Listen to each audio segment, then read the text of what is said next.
Good morning to all our Jobs for Michigan's graduates family and supporters joining for our first ever Coffee with a Purpose series on COVID-19 and the impacts of the pandemic on Michigan youth. My name is Kristen Harrington, and I have the pleasure of serving as the Executive Director for Youth Solutions, the nonprofit bringing Jobs for Michigan's graduates game-changing education and employment services to thousands of young people annually. I'm joined by three of our talented JMG specialists, Megan Statton, Carolyn Miller, and Danny Jennings, as well as three of our exceptional JMG youth, Kyra Gibson, Delanne Pillavant, and Mike Kirby. They are the true stars of this coffee hour, and we'll be hearing from each of them momentarily. We launched the Coffee with a Purpose series to bring meaningful action to our written words. In a recent statement affirming our organizational commitment to equality, we wrote, "It is essential to encourage youth to use their voice for good. It's equally essential to have productive conversations where we listen, understand, and take appropriate actions to ensure an equal and great future for all of Michigan's youth." By way of action and not just words, we're introducing this virtual platform to lift youth voices, encourage adult listening, and prompt appropriate action. We thank all of you for joining in this effort and for your commitment to the young people of this great state. The COVID pandemic has shined light on what Jobs for Michigan's graduates has long known. Youth populations, particularly young people of color and from low socioeconomic backgrounds, face significant structural barriers to success in education and employment. As employers innovate to survive the pandemic, low-skilled jobs are being eliminated with never-before-seen speed. As a result, May's youth unemployment rate for Michigan was a staggering 25.2%. And a recent national study from our partners at America's Promise Alliance suggests that students are experiencing a collective trauma from the pandemic that will require immediate and ongoing support for basic needs, physical and mental health, as well as learning opportunities. There has never been a more important time in our history to listen, learn, and then act. And with that said, I introduce my very esteemed colleagues and JMG specialists, Megan Statton from Marquette Algier Technical Middle College in partnership with Upper Peninsula Michigan Works, Danny Jennings of Benton Harbor High School, and Carolyn Miller from Pershing High School in partnership with Detroit Public Schools and Detroit Employment Solutions Corporation. Welcome, Team JMG. And our three young people who have set their alarms a bit early this morning to join for our coffee hour. Welcome to Kyra Gibson, a recent graduate of Marquette Algier Technical Middle College with a certified nursing assistant credential. Kyra is now pursuing an Associates of Applied Science in Surgical Technology at Northern Michigan University while working full-time on the front lines during COVID-19. Delanne Pillavant is valedictorian of her graduating class from Pershing High School in Detroit and will attend the University of Michigan, go blue, in the fall studying electrical engineering. And Mike Kirby is an incoming junior at Benton Harbor High School. You have over 50 adults joining today who are eager to listen and learn from you. Thank you all for giving us this opportunity. Before we begin, and I see that this is already happening, I do ask that everyone not intending to speak keep their phones and audio muted throughout the hour. For audience members who wish to ask questions of our panelists, we will be monitoring the chat messaging feature on Zoom throughout the session and will reserve time throughout for audience questions. And with housekeeping aside and coffee freshly brewed, let's get started. First, I'll ask each of our young people and their wonderful specialists to introduce themselves briefly, beginning with Kyra. Kyra, the floor is yours. Thank you, Kristen. Quick thing, my name is actually Kira. In case anyone is curious, that's totally fine, Kristen. I'm so used to it. My name is Kira Gibson. I graduated from Negaunee High School in the Upper Peninsula, and I am currently in the surgical tech program at Northern. And as she said, I am working front lines at a nursing home at the moment. And I just want to say that I feel very honored to be able to take part in this and be part of something that helps make our JMG group bloom. Thank you. Thanks, Kira, and that's my bad. I apologize. Not acceptable. Megan? Hello, good morning. Thank you all for coming here. I truly believe that JMG is the solution to so much of what we're asking for when we're talking about how do we make sure students are college ready, how our students work ready. JMG is that solution. So I thank you all for being here. And I definitely thank Kira for being willing to take her time after working a long night shift to be here to share what she's experienced with you all, as well as our other students and other specialists. Thank you. Great, Mike and Danny. Hello, my name is Michael Kirby. I'm very glad to be here because I wouldn't be doing stuff like this if I didn't have the opportunity. So I want to thank you for the opportunity for me to be here. And my name is Danny Jennings. This will be my 4th year as a JMG specialist. I really, truly believe that this is the most effective and impactful opportunity that I've ever had, being able to pour into young people regarding preparing them for their futures. I wish this was an opportunity that existed when I was in high school, because it's such an awesome thing to be able to pour in all these job skills and all these life skills and all these things that you can possess when you're in front of someone to potentially gain an opportunity. So this is just the best. The JMG is the best. So welcome everyone to what we consider the best. Thanks, Danny. Thank you, Mike. Carolyn and Delanne. Okay, so my name's Delanne Pillavant, and I go to Pershing High School. As Kristen said, I did just graduate. Yesterday I had my virtual graduation, and I graduated valedictorian, and they played they did a recording of my speech, and they played it over the graduation, so I felt fancy.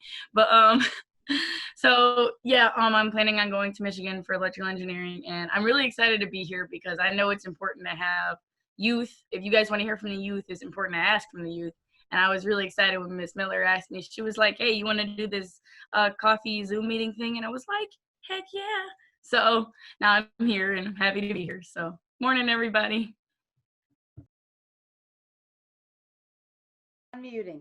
Hi, I'm Carolyn Miller. I finished my 5th year, which is crazy because it's the fastest 5 years of my life.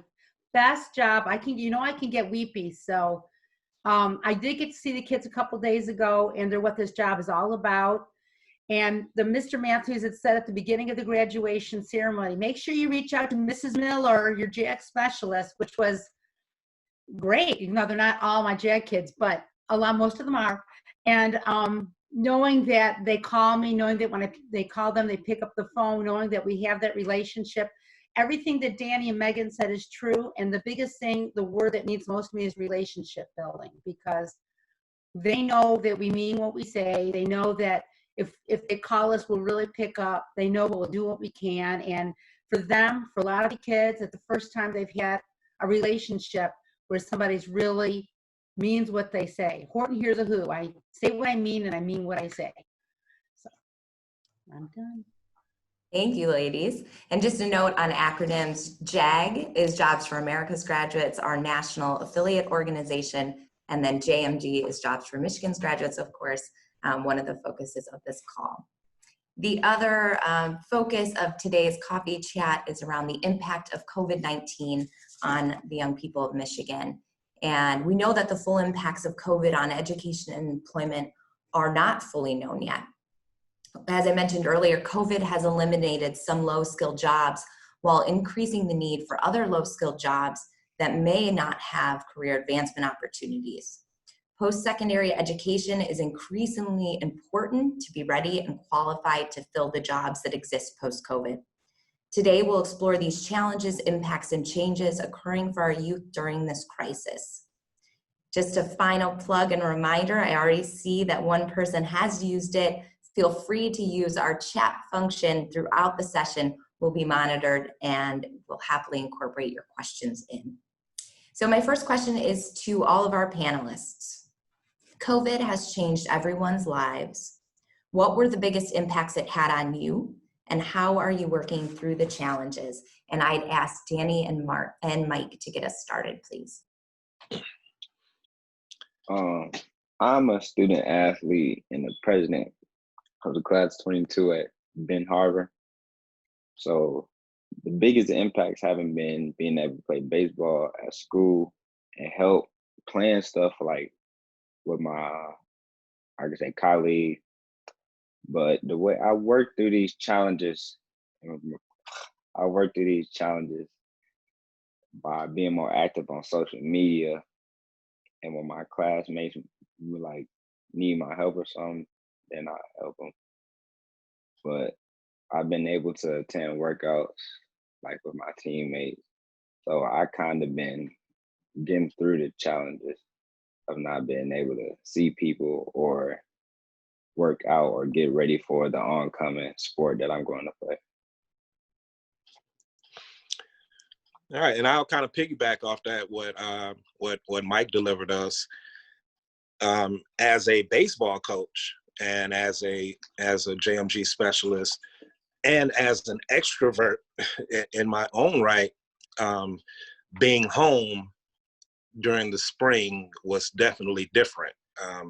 It was very new to me, and I struggled with it personally for a little while because just being in the house was this completely foreign to me. I come home pretty much every day around 7:30, 8 o'clock when it's not COVID, so it's almost bedtime. It's like time to eat and time to go to bed for the most part. So that was completely new. However, something that I did recognize that we were able to do from my baseball players as well as my JMG students was the technology impact and the factor that we will be able to contact each other and have conversations and be able to share knowledge. And although some people are limited in terms of technology and having Wi-Fi and things that they would probably need to still stay in contact, the people who were able to do those things, we all build from one another.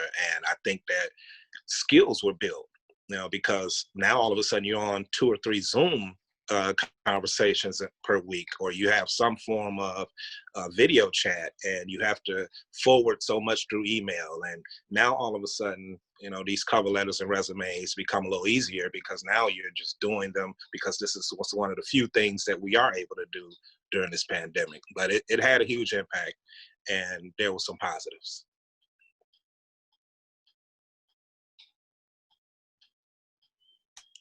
All right, thank you. Our next panelists, Carolyn and Delanne.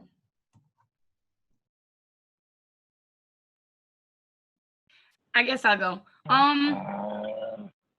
What's the question again? Like, just so I can have it, answer all parts of it. Yeah, COVID has changed all of our lives, and what were the biggest impacts it had on you, and how are you working through those challenges? Okay, so COVID affected me in a lot of different ways. Firstly, the day that COVID hit, well, March 13th, that was actually the day before pit set up for my robotics competition. And I had been working on this robot with my team for 6 weeks. And I'm the captain of the team, and I've been with my team for about I've been on the team for 4 years, and I've had the same people on the team for about 3. And it really hurt. Like, we were 1 day away from seeing if our robot worked, if it did what it was supposed to do, if all our hard work paid off, and it felt like the rug was just snatched from right up under us. And it really hurt. As a captain, I had to call my teammates and tell them, like, hey guys, it's gonna be okay. Like, I know this was my last competition with you guys. I know this is my last time being on the team, but it's gonna be okay. I'm gonna be here next year as a mentor coming from Michigan. I'm still gonna be here in some sense, but it's just not gonna be the way it was. Secondly, it was extra hard that I was doing all my college stuff. I was sending in my transcripts, and I was filling out my housing application, and I felt like I had to do it all by myself. I was getting the emails, and I was the only one here, so I was responding to them. And it would have been nice if I had my college counselors with me and everything. Furthermore, I had to write my valedictorian speech by myself. Miss Miller did help me edit it though. She was there. She was like, "Hey, you writing it?" I was like, "Yes." She was like, "Let me edit it." I was like, "Okay." So there was that. For the most part, I didn't have to write it myself, but I did get some support. But yeah, so that's how COVID affected me personally. It hurt for me to see so many of my students, the fun things that we do with JMG, a lot of the things that we do that really help students cement their future. College tours, we're going on college tours where former JAG students were actually set up to meet with our kids. I had kids at Oakland University, I had kids at Michigan State who were supposed to meet with our students, and that got canceled.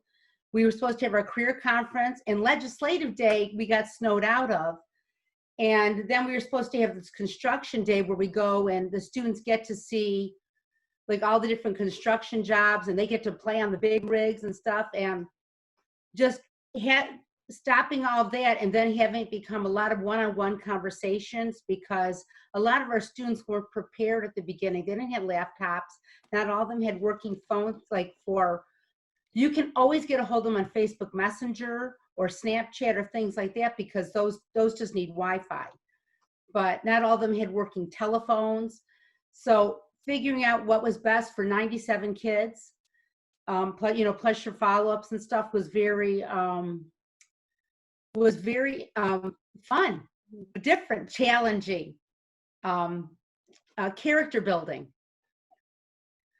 Thank you, ladies. And Delanne, I do have to ask, did you ever test the robot? We had got it, so we had disconnected everything, and then we put a couple of things on it, and then as the electrician, I'm the electrician as well, so I got my other electrician. We put everything back on there. We got everything connected. It was all organized, and we had zip ties and just really nice wire connections, and we were gonna test it the next day and we just see if all our connections were good, everything was solid, and we never got to test it. So I don't know. Oh, no. It's been weighing on my conscience for like 3 months now, and now, trigger alert. Oh, man. Why did you bring that up? Now I'm sad. Oh, I'm sorry. Okay. All right, Kyra and Megan. Thank you. So I'm kind of a homebody, so it really didn't affect me too much in, my social outings or anything like that. It definitely was quite difficult for a few aspects of it, of course, though.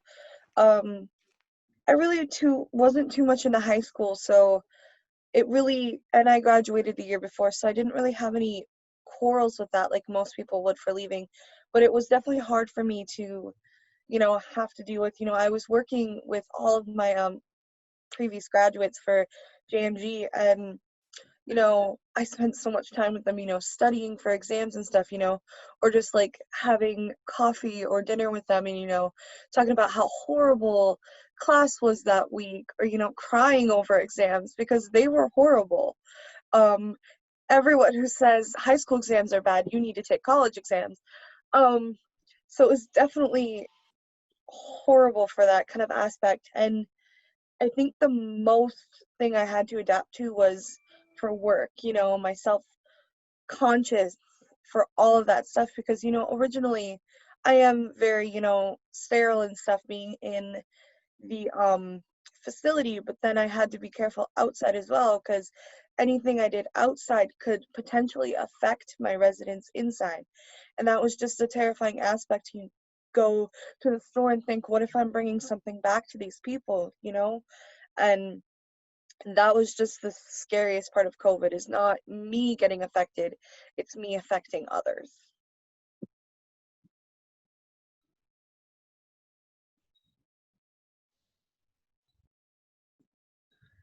I'm so glad you brought that up, Kira. So just a little background information. My program that Kira's a part of is based out of a middle college. So we support students throughout Marquette and Alger County who begin taking college courses, beginning a blended curriculum of their high school and college courses beginning their junior year. They delay receipt of their diploma through a grade 13. And that grade 13 functions as kind of their freshman year. And so we had students that were taking their first college course this semester. We had students that were, you know, maybe taking their second college course, but it was their senior year. And then we had students like Kira who were full-time in college. And for us, for me, I went into direct triage mode. Okay, where is everybody at? What does everybody need? Who needs what? Do we all have technology? Who needs internet? Who needs food resources?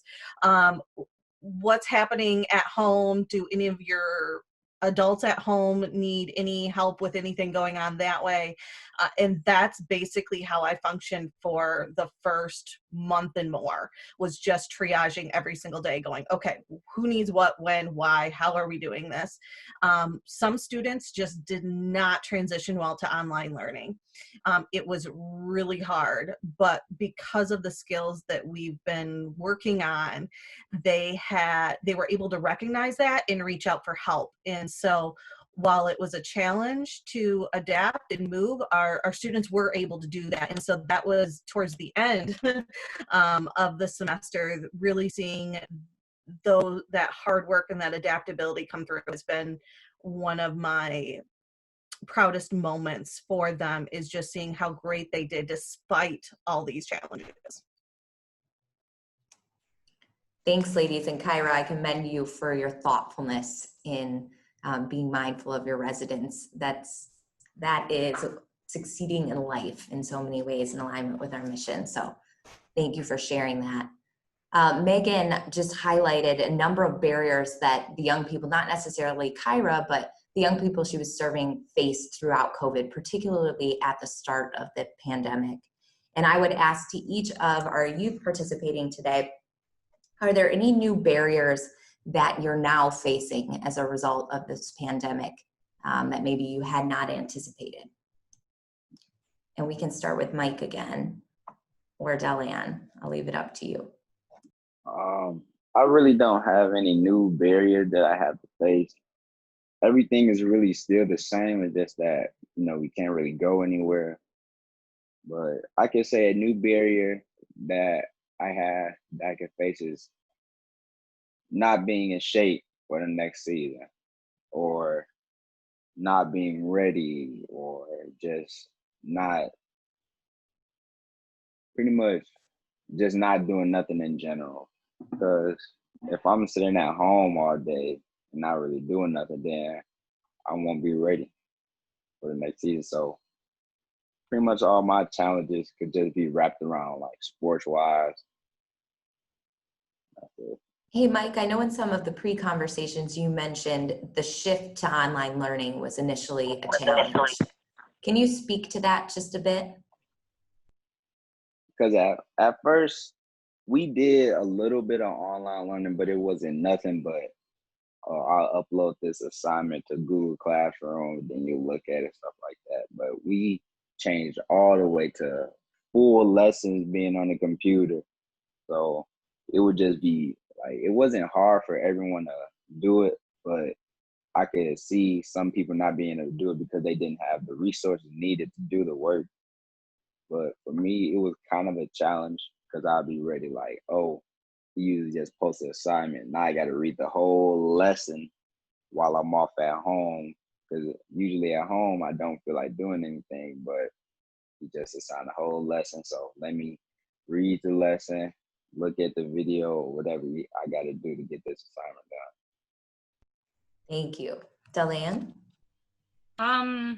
As far as new challenges, I did just graduate, so I kind of feel like this is kind of a personal thing, but I kind of feel like my teachers have like no obligation to me anymore. Like I'm not their like responsibility. And I know maybe I shouldn't be thinking that, but like I feel like I can't like go to them as much as I could before if I need anything or if I need some advice or something. Like I know Miss Miller is here. Just all my other teachers, I was just like really close with them. I had a good relationship with all my teachers, and now I feel like I'm going to have to work extra hard to keep those relationships going because I do enjoy my teachers. They're good people. So, yeah. Kyra? Thank you, Kristen. I feel like you might be upset again, but it is Kira. I won't correct you anymore. I really don't care, but I know you were upset in the beginning. I was gonna wait and see if you self-corrected, but it's fine. Ah, You're okay. I But need to get it together. I'm it's writing it 9:30 out in the morning, phonetically. Kristen, I get it. Um, for me, especially, again, I said I was a homebody, but I am kind of social with people that, understand me. So I was really close with a lot of my JMG classmates. Um, and it was definitely very hard for me. I did feel distance from them because before, we had the seminars where we actually got to get together and actually talk about all of our experiences, which really helped. And, we always had these set times for it because we were all so busy. And I know that being online, it took more effort for me to do my work online because, I procrastinated on it, and it just, all the aspects together, working through what we have EduCat for our thing, which has all of our homework and stuff on it, and doing the video calls with our teachers for the actual class, and exams and tests. Especially, I got kicked out of my exams a few times because everybody was accessing it, so I had to physically go in, email my professors and be like, hey, it dropped out of me, can you open back up for me? And that was very nerve-wracking because one time for my class, I opened it and it closed immediately, and we were having trouble even getting it back on. So I was very worried because it was a very important test and I really wanted to do it, And I'm more of a hands-on learner. So for my anatomy class, not having that with the lab, I had to kind of teach myself through books and all this kind of stuff. And he even had lectures, but because of my internet, it wasn't even working. So I couldn't even listen to my lectures for the class. So I found that very difficult to be able to, comprehend things and not be able to, have that face-to-face learning aspect that I was so used to having. Thank you. And I know you don't care, but I do apologize that I, for whatever reason, cannot process in my head the right way to say your name, even though we have spoken so many times. So I will get my act together over here. And this next question is to Megan and Kira, particularly in consideration of Kira's role on the front lines of the pandemic. What do you think you've learned about yourself through COVID?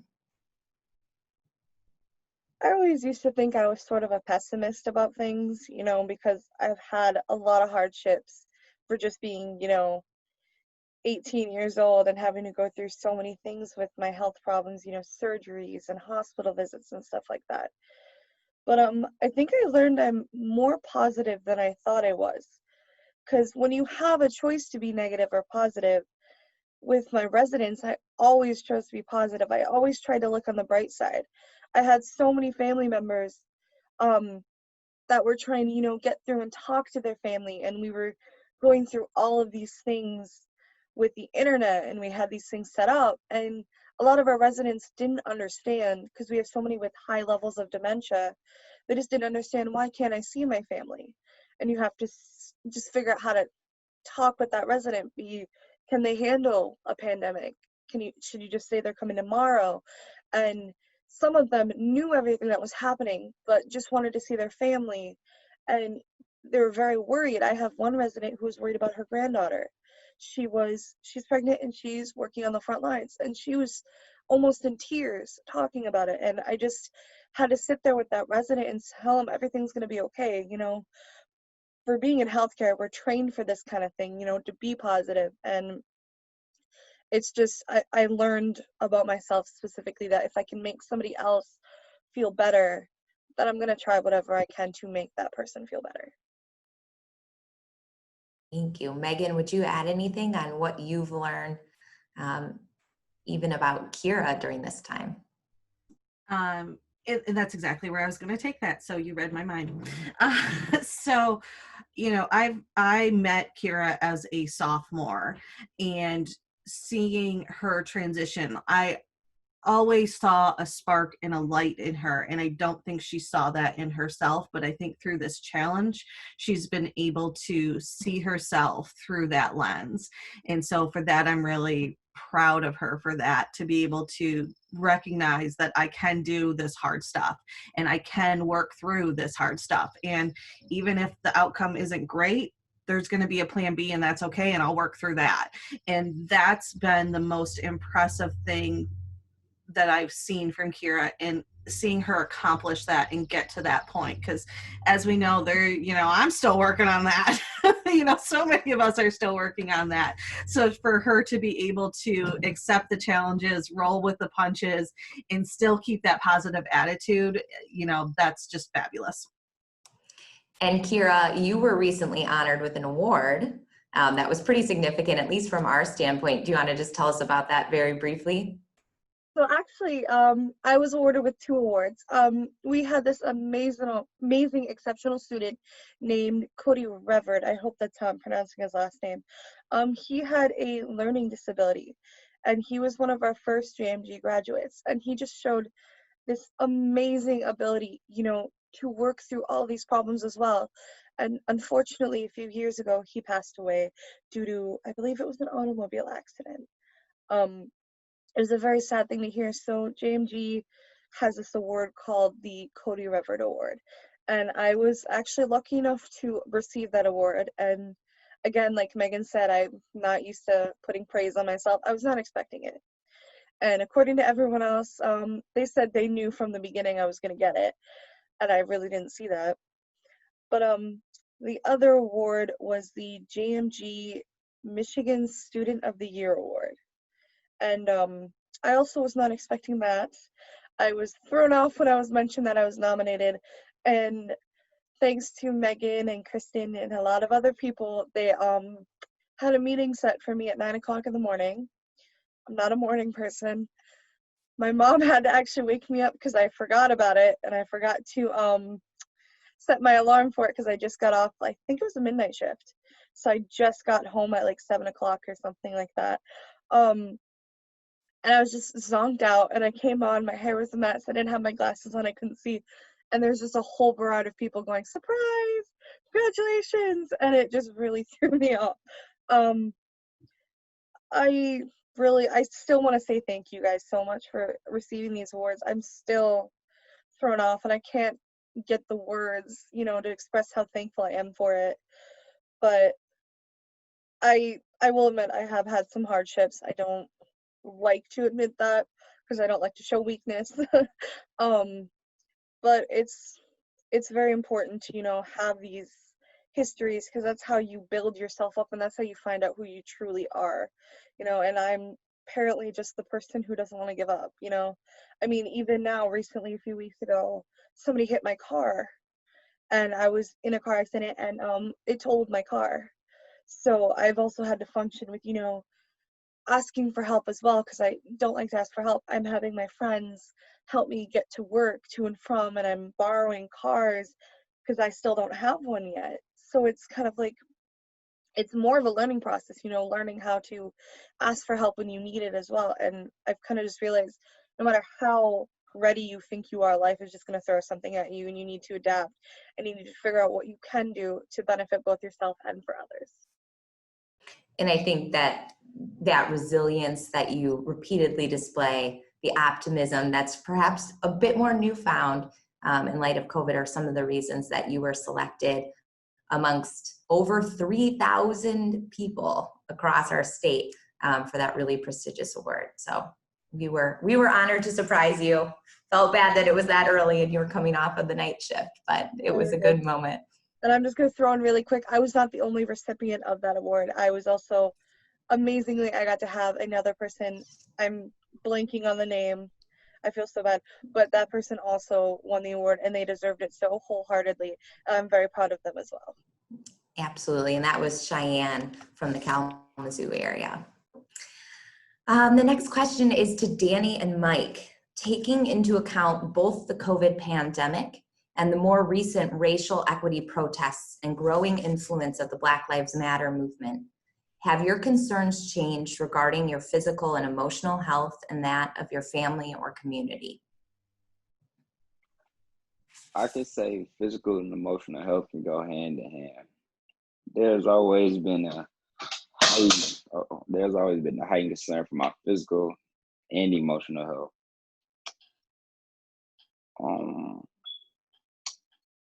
I'm grateful that the world had just become more aware of the concerns that young men that look like me are faced with daily. And really, if I just wish that like none of the racial stuff ever started, but you can't say that you wish something never started because you can't control how other people act towards other people. If I don't know, they just look at, some people just look at young Black men differently, saying that they can do a certain thing or they can do a other thing, and pretty much trying to determine their lives. So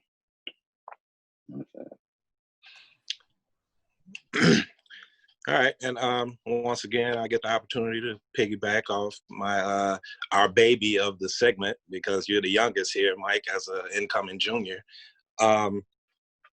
As a 44-year-old Black male, I'd like to say that there aren't any changes really in terms of how I see circumstances. You know, I think what has happened is with these things occurring during the pandemic, it has kind of forced the rest of the world to look deeper into themselves, because you're at a pause with the rest of your life.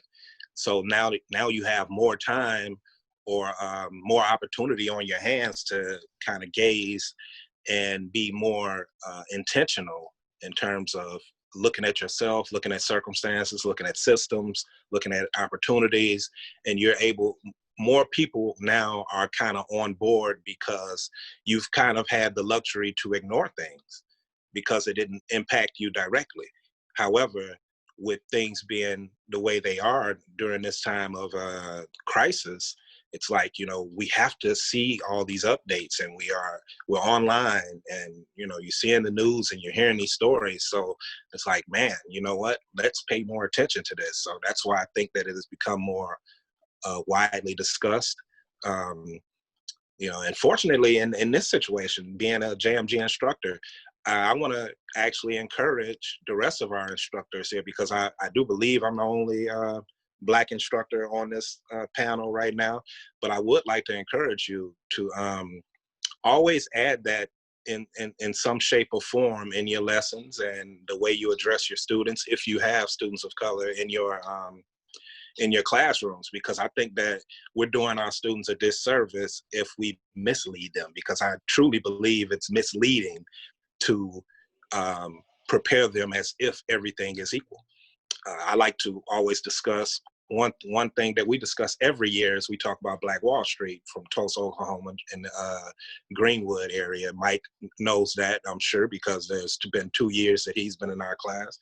And you know, we talk about, we're able to connect it to JMG because this was a neighborhood or an entire community of Black ownership, where they had a school district, they had hospitals, they had banks, and they were all owned by Black people. So you can tie it to JMG when you're talking about entrepreneurship, and you can also tie it to understanding that people who look like you may be disenfranchised or may be seen as a level below for whatever reasons, and we'll discuss those things as well. But you have to also, what I don't want them to do when I have these discussions is also try to place a stigma on themselves and say, oh, well, this is why I'm not going to be successful, because we're also trying to hammer home, you control the things that you can control, and you prepare yourself and you put yourself in position to be able to thrive in these opportunities when they present themselves. You don't look at it and say, I'm not going to get the opportunity.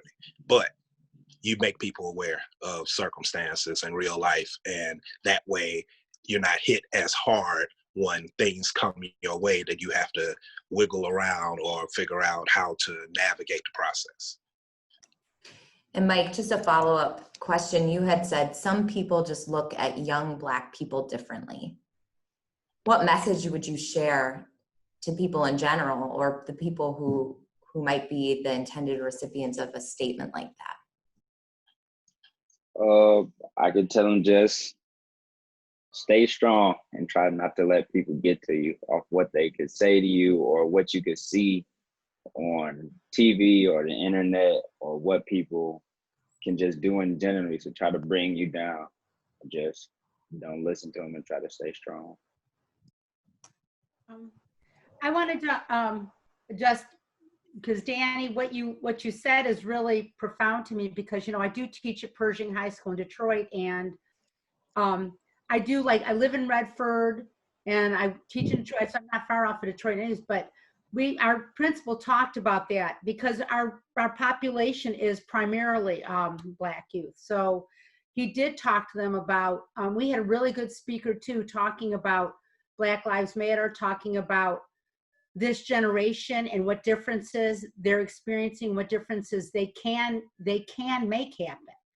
And the challenge was given to them to take this mantle and do something with it. And a lot of my students, I'm really happy that I have the relationship that we can talk about this stuff openly. And they're on Facebook and other social media platforms, and we're able to have authentic dialogue. And I like that too, because they also need to see that not all people of my color look at them differently, that there are people out there who embrace them for who they are and love them for their uniqueness in any way,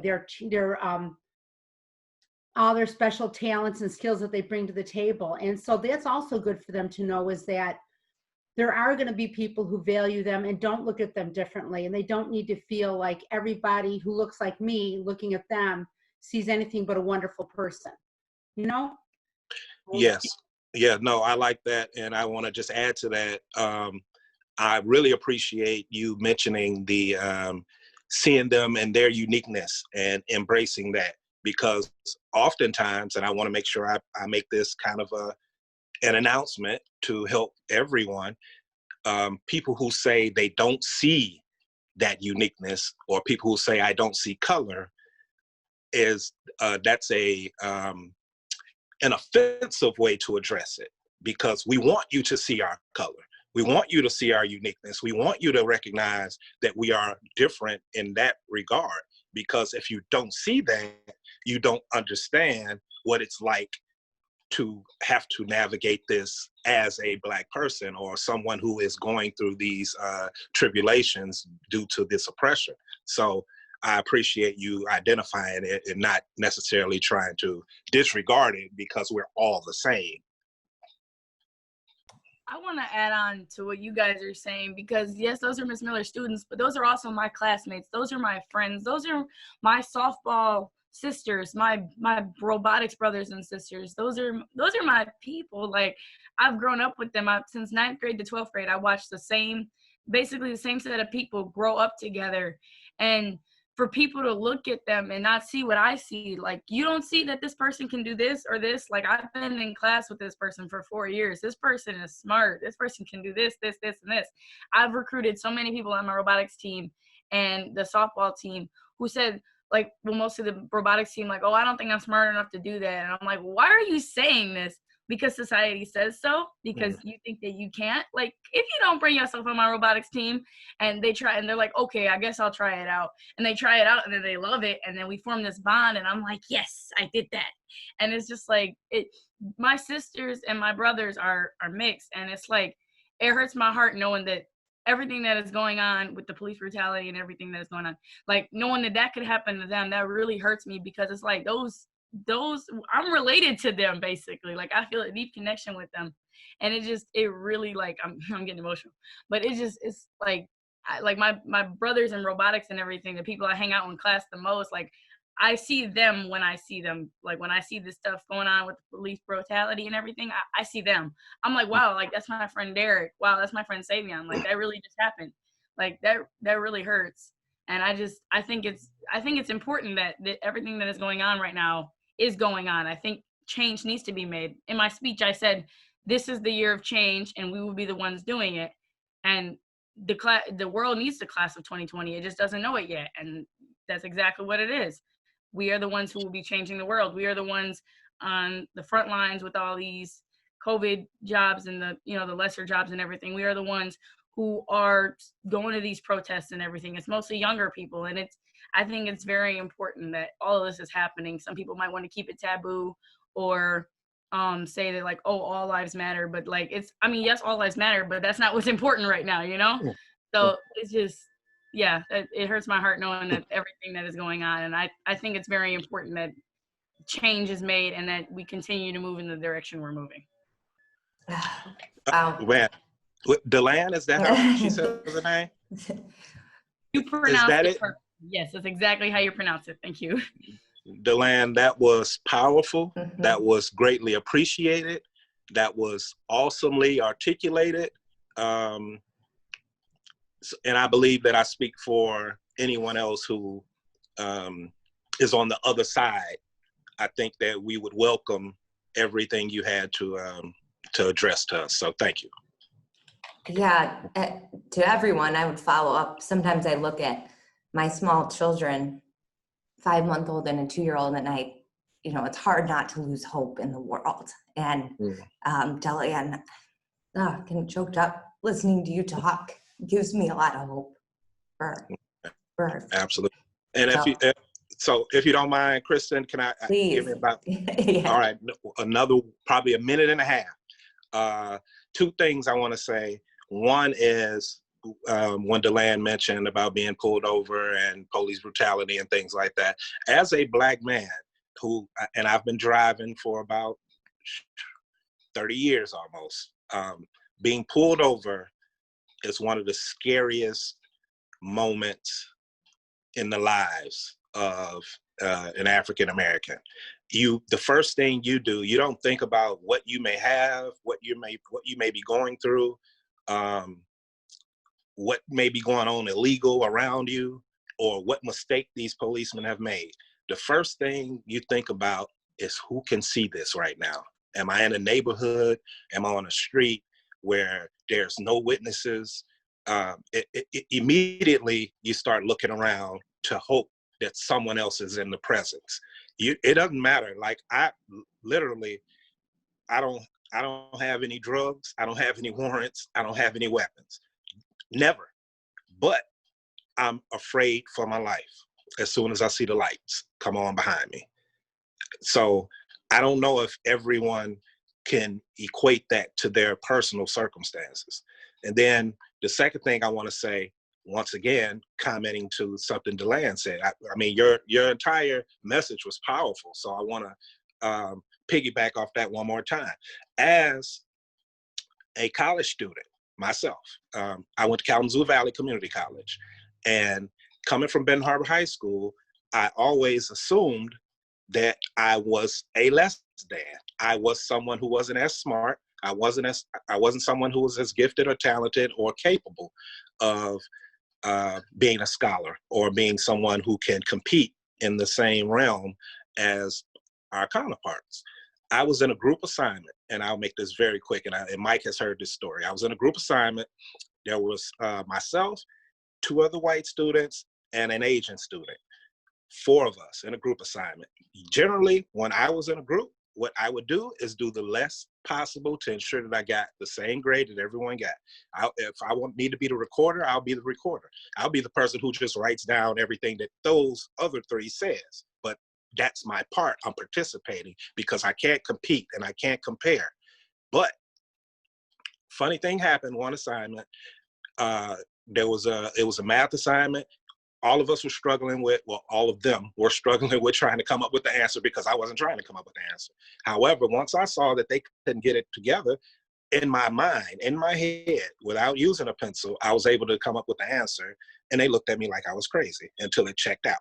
The next time, once again, same thing. Now I'm more confident. I did the same thing because they struggled with the next question, and I did that one in my head.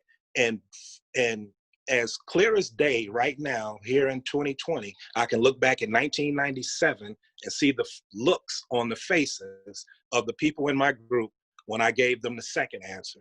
They all were completely amazed. They were blown away. And that was the moment that I knew that I was just as good as anybody else. That moment is the reason why I'm in this particular position, because I never believed until that day. So I'm done, but thank you. Thank you, everybody. And Danny, I think you're underscoring something that's such a core tenet of our organization, and it's equity and equality, right? In all capacities. Clearly, specific to racial equity, this is a topic happening in a big way in the national discourse, and we want to give it its due time and due diligence, lift up as many youth voices as we can around this specific subject. So while the focus of this current chat is around COVID and the impacts on young lives, we will also be doing a follow-up session specific to racial equity, where we'll give our young people the platform to be heard on this specific topic and go into more depth. So if you've liked a little bit of what you heard, you'll certainly want to join in on that next conversation, and it will be forthcoming. We'll continue on with some of our COVID-related questions as we get tight on time. Delanne, you have big plans to attend my favorite school, the University of Michigan, come fall. What concerns do you have about attending college in this new post-COVID world? In high school, it was very important to me to build relationships with my teachers. I felt like hey, if you want me to learn, I'm gonna learn. Like, hey, if you like me, I like you. You make me wanna learn based off your personality, based off our relationship. And going into college, I want to at least build some kind of relationship with my professors to feel like they, I don't want to be. My assistant principal told me this. He said, right now you are a number. You are your student ID number. When you go to college, don't let them know that you're 905, 10, whatever. Let them know that you are Delanne. When they see your face, oh, that's Delanne. And I want to build relationships with my professors, but I feel like if I'm going to have to do lots of virtual learning, that's going to be hard to do, because it's going to be get in, learn, get out. And it's like, I want more fulfillment from my education than just my actual education. I want relationship building. I want what college is supposed to be about. I just want to interact with other people. I'm an extreme extrovert. I was excited to be on the Zoom call because I'm like, other people, yes. So it's a lot to know that I might not be able to meet as many people as I could in other situations. I love meeting new people. I think it's very important as a person to expose yourself to different kinds of people. If you surround yourself with the same kind of people, you won't grow as a person. You should not be comfortable being comfortable. You should always be uncomfortable in some sense, especially around people that look different than you, people that talk different than you. It's a lot. And I hope that I can struggle. I think I'll struggle with it, but I'll find some way to get that fulfillment in some way, shape, or form. Thanks, Delanne. We're fortunate to have Liz Glazer, Director of Strategic Initiatives and Partnerships for America's Promise Alliance, joining our session today. Recent national surveying from APA exploring the post-COVID realities of young people found that 29% of students say they do not feel connected at all to school adults, and similar percentages did not feel connected to classmates or their school community. So with that said, I'd ask Mike, Kira, and or Delanne, how does this resonate with you? Have you felt connected, or has this been a challenge throughout the pandemic? I've been connected with a lot of my teachers because we can say we got the same bond that we've had while we were in school. And pretty much the most teachers that I've connected with, I could say, is Mr. Jennings, because he just like, he'll be there for you when you need him. And all my other teachers will be there for you when you need them. But it really hasn't been a challenge staying connected with my teachers or keeping the same relationship, because they will always reach out to you, make sure you're okay, ask you if you need help or anything like that. Thanks, Mike. Kira or Delanne, anything else to add? It hurts my heart thinking that people they feel disconnected from their school because they're not at school. As valedictorian and as captain of the robotics team and someone who's on the softball team and just involved in a lot of different things, I have lots of people's contacts, I have all my teachers' contacts, and I have mostly all my senior class contacts, and I was just trying really hard to stay connected with them. If I didn't have their phone number, I'd tag them in a meme on Facebook, because that's a thing. You tag me in a meme, it's like we're good here. So it's like I just really tried to make sure that they knew that I was there, because I feel like I'm in my speech I said this is my rallying cry. I wanted to rally my people, my classmates. They're my brothers and my sisters, basically. I've grown up with them for these last 4 years. So it hurts my heart thinking that they felt, some of them felt disconnected, because I wanted to make sure that they knew that I was there. Their valedictorian, their softball person, their robotics coach, like I was there. And yeah, so. Anything to add, Kira? I do feel connected to these individuals because of Megan. Thankfully, she has Instagram account for us. She has a Snapchat account for us. She has a Facebook account for us. We have like all these different things, and we also have Google Classroom and these thing called Hangout meetings during school, which I couldn't do because I was in the middle of class at the time.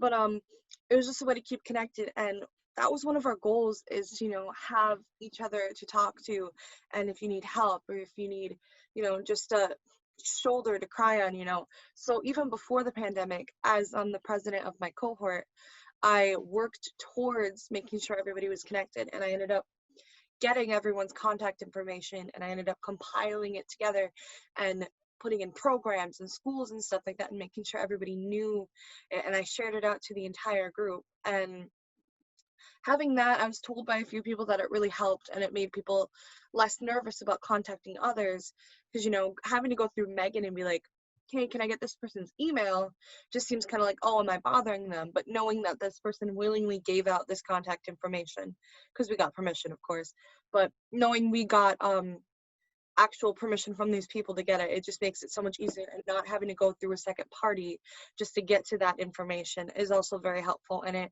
helps lessen the anxiety of it, knowing that you can just go in and go to your Google Sheets and be able to just click it and it's all right there.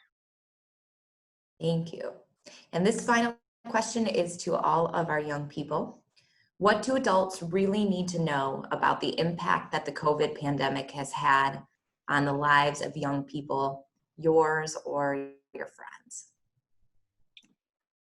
Adults should know that we are stronger than some give us credit for. Some of the things that we value have been taken away from us, like put on hold, like school sports and being able to hang with friends. But I wouldn't say adults don't go out like that, but they wouldn't understand, like, because if you're younger, then I could say having relationships with a lot of people could mean something, because you could grow up with that person and you never know what that person could be. Like, that person grew up to be something special, or you grew up to be something special. But really, everybody will exit the pandemic much stronger and wiser. I want to add that I feel like every time I say something as youth, every time I say something about how COVID has impacted me, I get hit with it's tough all over, or yeah, like, oh, I have problems too, like I'm an adult. It's like, I understand that, but could you listen to me right now? Like, this is about me. Like, and it's frustrating, because when you actively try to voice your concerns, and it's like, as I said before, we are the future, you guys should pay attention to us. They hit us, we get hit with that, oh, like, it's, we're the adults here, just kind of let us tell you what to do, let us tell you your problems. And it's like, hold on now. And like, that's, that ties into the whole, like, it's just a lot I'm trying to articulate here. It's just not only that, but what was the question again? I kind of got off topic late. What should adults know about the impact of the pandemic on your life? And yes, that. Okay, so not only is it like about, like, let us be about us for 3 seconds, but like Michael said, we are stronger than they give us credit for. We're gonna be stronger because of this. I saw something, it was like, we came into the world during class of 2020 came into the world during 9/11, and now we're going into the world during this pandemic. And it's like, we've been facing struggles our whole life. we got this. We're good. Like, give us credit. Have some faith in us. That's all we need, is a little bit of faith and some support, and we can do the world justice. We can, as I said in my speech, we can do away with the injustices in the world, or we can try our hardest to at least do away with some injustices. Start small. I definitely agree with Delanne right now. I have had so many adults tell me that what we're going through isn't that as hard as what they went through. And I think they truly need to understand that, you know, we all have our own problems that we have to come through and figure out how to work with. And it's difficult when you're not having the support that you need. And I feel that they need to understand that, you know, we're also feeling the effects of this. And I've had them say, well, I've had to change my entire routine. Well, I always like to tell them, well, you had a routine. You know, you got up at work, you did certain things, you went home, you took care of your kids, you had that routine to fall back on. And we don't even have that. We're just trying to figure out who we are and how to find that routine. And it's very frustrating to not be understood. And the scary part is, you know, they'll have that routine most likely to fall back on. And we have to, you know, learn, we didn't have one. Now we have this new routine. And when we come out, is that routine going to be the same? And is it going to keep changing over and over and over again until we figure out how to work through this? And we're isolated too. We're very uncertain about our future. And we always have been, you know, growing up, just like she said, through the 9/11 thing, so many things have changed and there's so much prejudice in the world. And it's just so frustrating for everyone involved to know that, you know, we're all going through the same thing. And instead of fighting each other, we need to work together to build up, not push each other down. Thanks to all three of you. So that concludes our first ever Coffee with a Purpose conversation. Immense gratitude to Kira, Delanne, and Mike for your candor and vulnerability. You all represent the very best of our organization, and we could not be prouder of you or more grateful to you. Just phenomenal all around today. Thank you as well to our panelists, Carolyn, Megan, and Danny. I know you went to great lengths to make sure those alarm clocks were set for the 9 o'clock discussion, so we appreciate it. You're such a huge part of these young people's stories and the foundation for all of our work. So we love you guys. Lastly, thanks to our audience for your time and interest. As noted previously, this is the first of a regular Coffee with a Purpose conversations. So please be on the lookout for those future opportunities.